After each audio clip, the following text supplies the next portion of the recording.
একটা গল্প শুনবি? রাজার গল্প। রাজার মানে আমার? বল বল। এক রাজ্যে এক রাজা ছিল, স্বৈরাচারী। রাজ্যের সবাই তারে ডাকত নরপিশাচ। সেই মজা পাইছি, বল বল। মানুষের উপর জুলুম করাই তার একমাত্র নেশা ছিল। কিন্তু দুঃখের বিষয় কি জানিস? সেই রাজা নিজেও জানতো না যে তার রাজত্ব খুব বেশি দিন আর টিকবে না।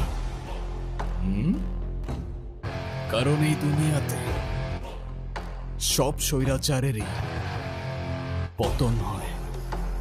সেই মজা পাইছি, তারপর?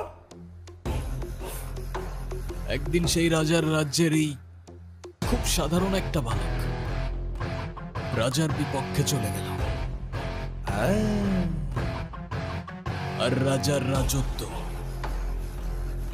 চোখের পলকে ধূলিসাৎ হয়ে যায়।